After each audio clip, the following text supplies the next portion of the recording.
तमाम तारीफ उस रब्बे कायनात के लिए है जिसने सारा जहां बनाया, पूरी कायनात बनाई। और तारीफ उस रब्बे कायनात की है जिसने हमें अपने प्यारे हबीब अहमद मुश्तबा हजरत मोहम्मद मुस्तफ़ा सल्लल्लाहु अलैहि वसल्लम का उम्मती बनाया। आखिरी नबी जो अल्लाह के हबीब हैं उसका उम्मती बनना बड़ा एजाज है। इसलिए सब तारीफें अल्लाह के लिए। सारा निजाम अल्लाह के पास है, सब कुछ अल्लाह ने बनाया है। अंबिया भी अल्लाह ने बनाए हैं, जमीन और आसमान भी अल्लाह ने बनाया है, कायनात भी अल्लाह ने बनाई है। सब कुछ अल्लाह का है, कोई चीज ऐसी नहीं जो अल्लाह की ना हो। सब कुछ अल्लाह का है। अल्लाह रब्बुल इज्जत का ये निजाम है। और हम अक्सर कहते हैं कि मिलाद शरीफ बनाना, मिलाद मौलूद से है, पैदा होना। तो नबी अलैहिस्सलाम मिलाद मनाने का मतलब हम ये बता रहे हैं कि नबी पैदा हुए हैं। नबी खुदा नहीं है, खुदा का हिस्सा नहीं है। मिलाद, मौलूद, पैदा होना, बर्थडे। बर्थडे उसी की मनाई जाती है जो तख्लीक की गई, मखलूक हो। इसमें शक नहीं कि हर चीज की तख्लीक अल्लाह रब्बुल जलाल ने फरमाई है। और इन सारी मखलूक में अफजल तरीन जो तख्लीक है वो अम्बिया है। और अम्बिया में भी अफजल तरीन हस्ती हमारे प्यारे रसूल अहमद मुश्तबा हजरत मोहम्मद मुस्तफ़ा सल्लल्लाहु अलैहि वसल्लम है।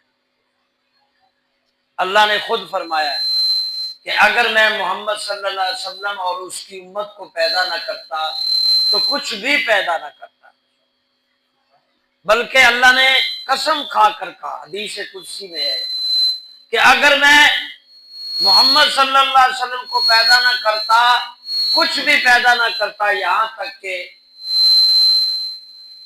अपने रब होने का ऐलान भी न करता, अपने रब होने का तशहीर भी न करता, गोया कुछ भी ना बनाता। ये नबी अलैहिस्सलाम को बनाने की बरकत से हम सब बन गए। और हमारे लिए एजाज की बात यह है कि हम अल्लाह रब्बुल इज्जत के प्यारे हबीब के उम्मती हैं। जिस तरह हमारे नबी सारे अंबिया से अफजल दर्जा रखते हैं, इस तरह ये उम्मत, हम उम्मती बाकी उम्मतों पर बरतरी और फजीलत रखती है। अमली एतबार से मुश्किलात हैं आज के दौर में कि हम अमल हमारा कमजोर हो गया है। अमली तौर पर हम बहुत कमजोर हैं। अगर ये अमली तौर पर भी हम बेहतर हो जाएं तो अल्लाह रब्बुल जलाल का ये फरमान के उम्मती सबसे अफजल हम और नबी अफजल हम हमारे, तो फिर हम इसे एजाज के मुस्तहिक हैं। बिल्कुल कम करते हैं, चीख ना मारे, रहन दे, नहीं चलता, दफा कर। तो बाहर क्या है, आज हम बैठे हैं गुफ्तगू करने के लिए हुजूर सल्लल्लाहु अलैहि वसल्लम की विलादत बासआदत पर। हजरत आमना रजी अल्लाह फरमाती हैं, खरजा मिन्नी नूर, मुझसे नूर खारिज हुआ। कल हमारे एक साहब पूछ रहे थे कि हुजूर सल्लल्लाहु अलैहि वसल्लम की दाइयां कौन सी थी। एक वॉइस पे पूछ रहे थे हुजूर सल्लल्लाहु अलैहि वसल्लम की दाइयां कौन थी जिन्होंने हुजूर की विलादत के वक्त दाई का किरदार अदा किया। तो मैंने उसे बताया कि हुजूर सल्लल्लाहु अलैहि वसल्लम या आपकी वालिदा आमना रजी अल्लाह को किसी दाई की जरूरत ही नहीं थी, क्योंकि जब आमना कह रही है रजी अल्लाह के खारजा मिन्नी नूर, बस नूर ही निकला, तो कोई दर्द तकलीफ नहीं। बल्कि आमना रजी अल्लाह पूरी तरह फरमाती है कि हुजूर सल्लल्लाहु अलैहि वसल्लम की विलादत या अय्याम हमल मुझे उस तरह कोई तकलीफ नहीं हुई जैसे दूसरी माओं को होती है कि हमल के दिनों में पेट भारी होता है और मुख्तलिफ परेशानियां, बीमारी या बोझ। फरमाती हुजूर सल्लल्लाहु अलैहि वसल्लम का कोई बोझ नहीं था।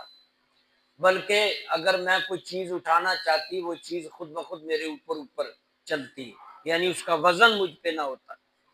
और मैं अगर पानी निकालना चाहती किसी कुएं वगैरह से तो खुद पानी निकल आता।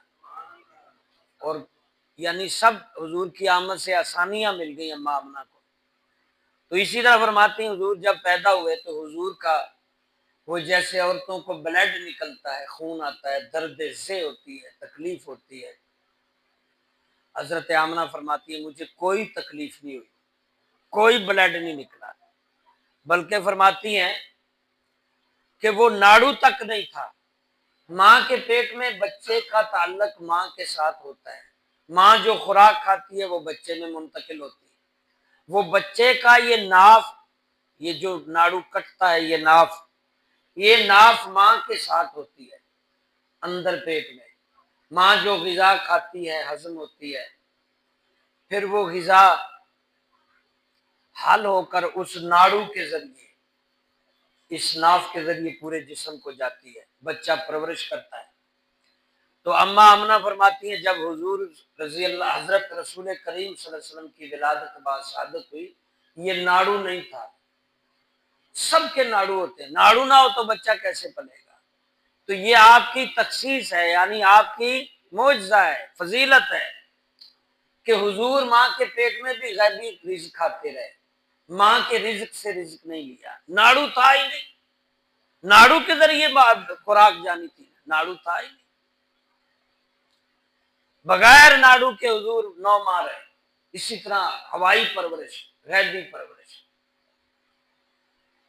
और खारे जमीनी नूर, जब नूर निकला पेट से, बस उसकी चमक इतनी ज्यादा थी, फरमाती हैं कि मैंने शाम के महल्ला देख लिए, बसरा के ऊंट चलते हुए दूसरे मुल्कों में, चमक इतनी सी कि अपने कमरे में लेटी हुई पूरी कायनात नजर आ रही थी। क्या कुछ हो रहा है, कौन क्या कर रहा है, सब कुछ लेटी कमरे में। हुजूर का नूर का इखराज होना था कि उसकी लाइट, उसकी रोशनी से अम्मा आमना का इतना नजर खुल गई कि पूरी दुनिया कमरे में बैठे हुए देख रही थी। और फिर वो सवाल के दाइयां कौन थी, वो मिलता है कि अम्मा आमना रजी अल्लाह फरमाती हैं कि मेरे पास अय्याम हमल में मुख्तलिफ अंबिया आते रहे, आदम अलैहिस्सलाम, नूह अलैहिस्सलाम, शीश अलैहिस्सलाम, इब्राहिम अलैहिस्सलाम, इदरीस अलैहिस्सलाम, इस्माइल अलैहिस्सलाम, मूसा अलैहिस्सलाम, ईसा अलैहिस्सलाम, 9 बड़े बड़े पैगंबर मुबारक देने। और जब विलादत का वक्त करीब आया तो फरमाती हैं कुछ औरतें मेरे घर में आई, वो अजनबी लग रही थी, दराज कद और हसीन बापर्दा। मैंने कहा आप कौन है, तो एक बोली मैं बीबी मरियम हूं, यानी ईसा अलैहिस्सलाम की वालिदा। मुझे कब्र से कहा गया कि मैं नबी के विलादत पर वहां पहुंचू। और बीबी आसिया फरमाने लगी मैं आसिया हूं जिसने मूसा अलैहिस्सलाम को पाला, हुक्म हुआ था कि जाओ। भाई ये दूसरी कौन है, कहा ये हूरे आई जरूर है, फॉर्मेलिटी जरूर हुई है। और एक हजरत अब्बास रजी अल्लाह की ज़ौजा उम्मे फजल, वो भी उस वक्त वहां मौजूद थे, हुजूर की चाची उम्मे फजल, वो भी वहां मौजूद थी। उससे भी बहुत सी रिवायतें मिलती हैं। उसी ने बताया उम्मे फजल रजी अल्लाह, हुजूर की चाची ने, कि जब हुजूर सल्लल्लाहु अलैहि वसल्लम की विलादत से बाद शहादत हुई, यानी आप दुनिया में आए, तो आते ही आपने सर सजदे में रख दिया। ये उम्मे फजल ने बताया, आते ही सजदे में सर रखा। आप धुले हुए थे, गंदे नहीं थे। जैसे बच्चा पैदा होता है, रोता है, खून लगा होता है, और अब कुछ नहीं कहना, खून लगा होता है, धुला होता है, साफ होता है, साफ नहीं होता, मगर हुजूर धुले हुए थे, साफ थे। बल्कि हजरत आमना फरमाती है जब हुजूर की विलादत हुई ना, तो एक बादल सा नमूदार हुआ, जैसे सफेद कपड़ा नुमा बादल आया और उसने हुजूर को छुपाया, और फिर वो मेरी आंखों से ओझल हो गए हुजूर। और कुछ देर बाद वो दोबारा वो सफेद नूर कपड़ा सा बरामद हुआ, उसमें हुजूर लिपटे हुए थे, मेरे साथ लिटा दिया। मैंने देखा तो हुजूर का जिस्म टपक रहा था कतरे पानी के, यूं लग रहा था जैसे आबे कौसर से गुस्ल दिया गया हो, कोई फरिश्ते लेकर गए हो नूर में। तो फरमाती है उम्मे फजल के हुजूर सजदे में थे और कुछ बोल रहे थे और उम्मत की फिक्र कर रहे थे। अल्लाह के नबी सल्लल्लाहु अलैहि वसल्लम मुख्तलिफ थी सब आपकी विलादत, आपका मकाम, आपकी शान, इसलिए इसमें शक नहीं नबी अलैहिस्सलातु वस्सलाम अल्लाह ताला के प्यारे हबीब हैं और हमारे लिए ये एजाज है कि हम उस प्यारे नबी के उम्मती हैं। और हुजूर सल्लल्लाहु अलैहि वसल्लम की विलादत के वक्त एक और बात जो हजरत आमना रजी अल्लाह ने बयान की है, फरमाती हैं आसमान से फरिश्ते भी उतरे झंडे लेकर, उनके पास 3 झंडे थे, 3। अब एक झंडा फरमाती हैं कि मैं देख रही हूं मेरे घर पे लगा रहे हैं और मुझे नजर आ रहा है दूसरा झंडा खाने काबे की छत पे लगा रहे हैं और तीसरा झंडा मशरक जिधर से सूरज निकलता है उस तरफ लगा रहे हैं। गोया उलमा फरमाते इसका मतलब ये हुआ कि वो फरिश्ते जो आए थे वो ऐलान करने और खुशी मनाने मिलाद का एक जाविया लेकर आए थे कि ये घर जिसमें नबी आए हैं, अब इस नबी की नबूवत कायनात में चलेगी। अर्श काबे पे लगा है, अब इस काबे पे क़यामत तक उस नबी का दौर दौरा रहेगा, यहां से दीन फूलेगा, अल्लाह वहदना शरीफ की बात होगी। मशरक में पूरी दुनिया में एक ही मजहब होगा, इस्लाम। कोई आखिरी नबी, कोई और नबी नहीं आएगा, कोई और नबी नहीं आएगा, यही आखिरी नबी होंगे। और क़यामत तक जब तक सूरज चमक रहा है तब तक इस नबी का चर्चा, इस नबी की नबुव्वत रहेगी, रिसालत रहेगी। अब आगे चलकर हम देखते हैं कि नबी अलैहिस्सलातु वस्सलाम के विलादत के दिनों में मुख्तलिफ कबाइल से जो दाइयां आती, बच्चों को गोद ले जाती, उनको दूध पिलाती, अपना दूध, और वो साफ हवा में परवरिश करती और उसके बदले में उन्हें कुछ मुआवजा दिया जाता था। और जब अम्मा हलीमा और दीगर दाइयां जब आ रही थी मक्के में अपनी सवारियों पर बैठकर अपने अपने शौहरों के साथ मक्के में आ रही थी कि यहाँ से मुख्तलिफ अमीरों के बच्चे मुख्तलिफ घरों में बच्चे अडॉप्ट करेंगे, पालेंगे, उसका मुआवजा मिलेगा, कारोबार था। उस वक्त अम्मा हलीमा की डाची कमजोर थी और रास्ते में रुक जाती, थक जाती, बैठ जाती और वो दाइयां पहले पहुंच गई।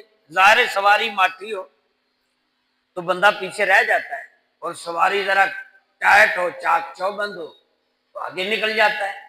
वो दाइयां आगे निकल गई, मक्के के अमीर अमीर घरानों के बच्चे ले लिए।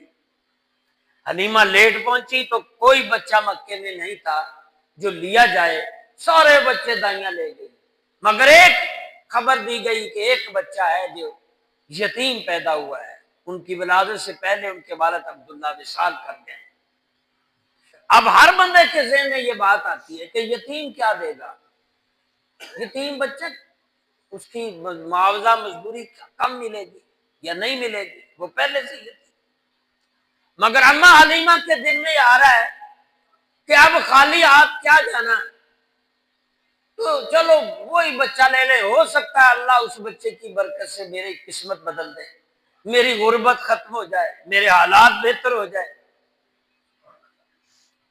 इस तरह अम्मा हलीमा जाती है, दरवाजा खटखटाती है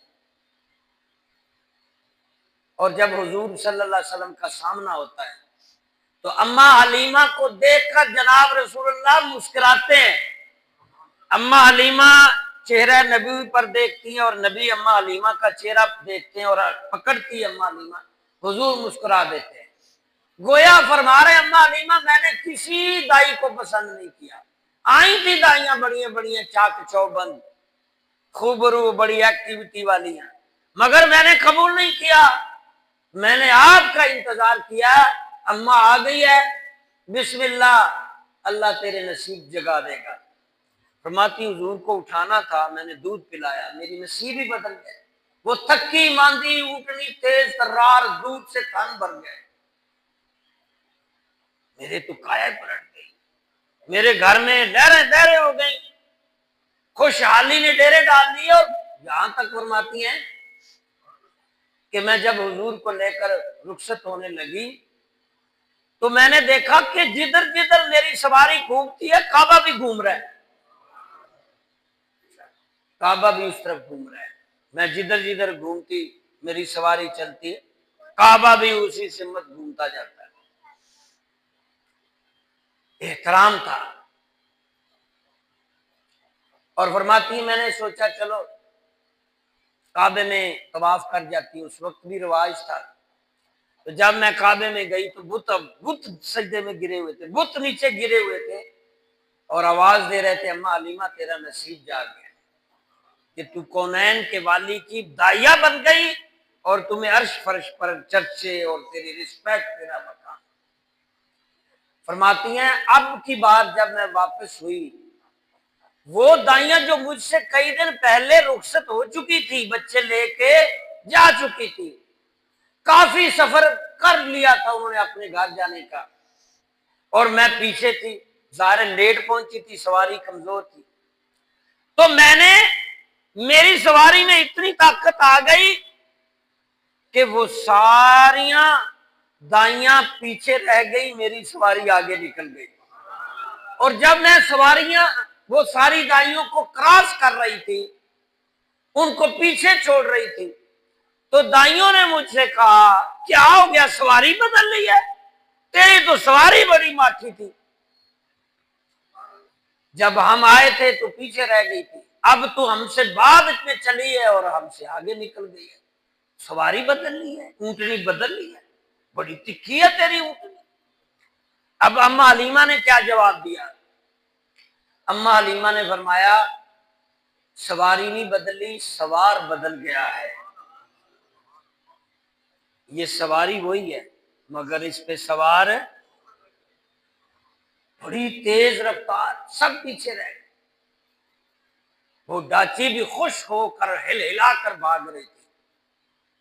हाँ जी, वो कह रही थी कि मेरे नसीब जाग गए कि मुझ पे कौनैन के वाली सवार हो गए। ये निस्बत बड़ी बात है, ताल्लुक बड़ी बात है भाई। दुनिया में ताल्लुक के बगैर काम नहीं होते, तो अल्लाह की बारगाह में भी ताल्लुक जरूरी है। कहीं भी कुछ भी नहीं, ताल्लुक बहुत है, ताल्लुक के बगैर कुछ भी नहीं होता, ना यहाँ कुछ होता है ना वहां। ताल्लुक कायम करें अल्लाह के बंदों के साथ, नेक बंदों के साथ ताल्लुक। यहाँ भी जिसका जिसके साथ ताल्लुक है मौजा करना है। हमारे बचपन में एक हमारे गांव का शख्स गरीब था, कराची के एक मेमन से उसका ताल्लुक था, घर में काम काज करता था कई सालों से। अच्छा वक्त था, ज़ियाउल हक का दौर था, ताल्लुक था ना उससे, बड़े आदमी से। उसने ज़कात निकाली और सारी उसी को दे दी। उसने जाके 2 मुरब्बे ज़मीन ले ली, यानी इतनी ज़कात थी। अगर उसका ताल्लुक ना होता तो कुछ भी नहीं होता। यहां भी मुलाजमतें मिलती हैं ताल्लुक से। यहां भी जो ऑफिसर बनते हैं, जिनके बाप दादा जज मज हो, वजीर हो, बड़े माड़े बंदे, कोई नहीं पूछता है। ताल्लुक है तो दफ्तर में सीधे चले जाओ, बात सुनेंगे। ताल्लुक है तो जज भी बात सुनता है, रातों रात अदालत लगा लेता है, 1 मिनट में फैसला। पर अगर आपका ताल्लुक नहीं है तो 40-40 साल हो गए, कोई नहीं पूछता। वो एक मिसाल मशहूर है ना कि 14 साल बाद एक बुजुर्ग फैसला उसके हक में आया। जज ने कहा बुजुर्ग को खुश हो, उन्हें आख्या अल्लाह तेनू थानेदार बनाए। इन्ना खुश हो गया, यानी उन्हें दुआ देती जज ने, अल्लाह तेनू थानेदार बनाए, इन्नी खुशी है मैनू। उन्हें आखो जज की सीट वड्डी है। उन्हें आख्या सरकार तुसी 14 साल लाए जे फैसला करन लगे हैं, तो मैनू उदों थानेदार ने कहा 10,000 दे तेरे हक च पैसा, तेरे नाल तो थानेदार चंगा सी, मैं 10 फड़ा तो उस वे छुट जाता, तू 14 साल मैनू रिड़किया। और अगर ताल्लक हो थानेदार के साथ, किसी का फोन करा दो जिवें मलक अकरम करा देना है, तो उस वेले सच्चा नु झूठ, झूठ नु सच, ऐन ऐन। ताल्लक बड़ी चीज है, बहुत बड़ी चीज है। और अगर ताल्लक अल्लाह से हो जाए, अल्लाह वालों से हो जाए, तो फिर दोनों जहान सुभान अल्लाह, बड़ी बात है ताल्लक। अल्लाह वालों से ताल्लक, अल्लाह से ताल्लक, तो फिर तो दोनों जहानों में चलेगी भाई। आपने नहीं सुनी वो हदीस के जन्नती जन्नत में जा रहेंगे तो उनमें कुछ लोग दोजखी जो दोजख में जा रहे होंगे, वो वाले दोजखी लाइन वाले जन्नती लाइन में पहचान कर कहेंगे हम दुनिया में तुम्हारी सलाम करते थे, तुम्हारे पास बैठते थे, नमाज तुम्हारे साथ पढ़ते थे, अल्लाह के बंदे आप जन्नत में जा रहे हो, हम दोजख में, तो हमारी वो पहचानो, मैं फलाना हूं, पहचानो मैं रमजान हूं, पहचानो मुझे याद आ गया आप फलान थे, मेरे साथ नमाज पढ़ी थी, या चंदा दिया था, या सलाम किया था। तो फिर आप जन्नत में जा रहे हैं, हम दोजख में, तो अल्लाह से कहो, अल्लाह तो बड़ा कादिर मुतलक है, ये हदीस की बात सुना रहा हूं। तो वो बंदे दुआ करेंगे, अल्लाह वाकई इसने हमसे, हमारा तल्लक था दुनिया में इसका, हमारे साथ बैठते उठते खाते, तो अब हम जन्नत में जा रहे, तू खालिक है, रहीम है, इसको भी हमारे साथ जन्नत में भेज दे, उसी नेकी के सदके। और हुजूर फरमाते हैं अनगिनत बंदे इसी तरह जन्नत में चले जाएंगे। चल गई ना ताल्लुक इधर वाला, उधर भी ताल्लुक चल गया, इधर का ताल्लुक जो आपका नेक बंदों से है उधर काम आ गया ना, दोजख में जाते जाती लाइन से हटाकर जन्नत में। और हुजूर ने फरमाया सिफारिश करेंगे अंबिया, सहाबा सिफारिश करेंगे, हुजूर ने फरमाया उलमा सिफारिश करेंगे नेक बंदे से, और उलमा नेक बंदों की सिफारिश से अनगिनत दोज़खी लोग जन्नत में जाएंगे। तो ताल्लुक जो है अगर आपका किसी नेक बंदे से है तो वहां भी काम आएगा, वहां भी बख्शिश की राह निकलेगी, वहां भी मगफरत का रास्ता बनेगा। वो रिवायत में लिखा है ना कि हजरत मोइनुद्दीन चिश्ती, ख्वाजा बुख्तियार काकी, हजरत मोइन चिश्ती अजमेरी के खलीफा हैं, उनसे मरसल रिवायत मिली है कि अगर किसी का बच्चा नेक आलिम है, दीन फैलाता है, उसके बाप को जब दफन किया जाता है फरिश्ते आते हैं तो अल्लाह फरिश्तों को कहता है गैबी निदा करके इसके साथ एहतराम से पेश आना, इसका बच्चा आलिम है, दीन फैलाता है, दीन का काम कर रहा है। यानी पापा जानी को कब्र में बेटे का भी बेनिफिट ताल्लुक चल रहा है ना। क़यामत के 2 रोज फरमाया जिसके नेक बच्चे होंगे उनके माँ बाप को ताज पहनाए जाएंगे, सूरज की तरह चमकते, ताल्लुक चला ना। और फरमाया हर आलिम दीन नेक बंदा 70 बंदों की निजात और बख्शिश के लिए अल्लाह कहेगा कि 70 आदमी जो जिन पे दोजख जरूरी हो चुकी है, 70 आदमी तुम बख्शवा सकता है, जिसको वो चाहेगा अल्लाह इसको भी दे, इसको भी दे। ताल्लुक काम आया ना। तो यहां भी ताल्लुक काम आता है।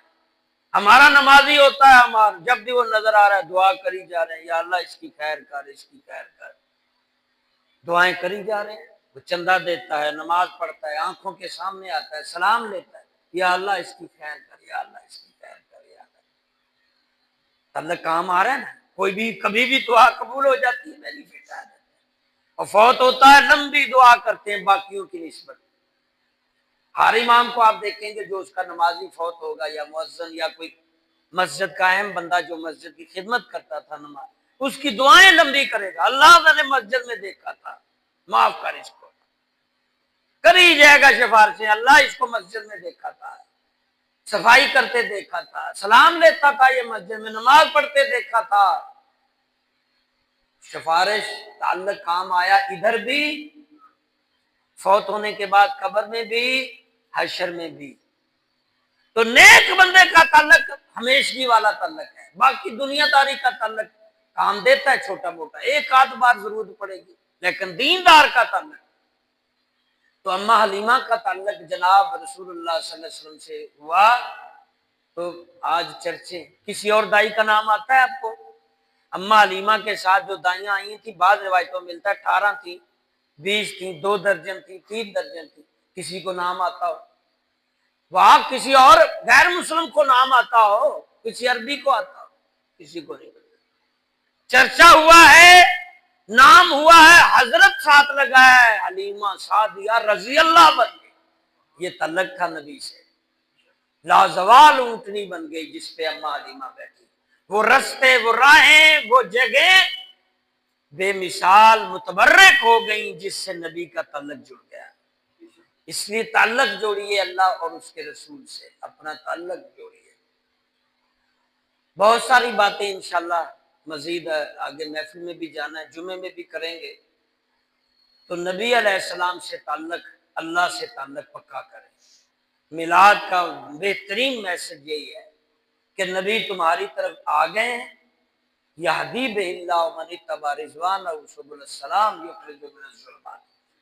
ये किताब कुरान और नबी तुम्हारे पास, किताब मुबीन, ये नूर या नबी आए और कुरान आया है। यहदी बिल्लाह, इसके जरिए तुम्हें हिदायत अल्लाह देना चाहता है।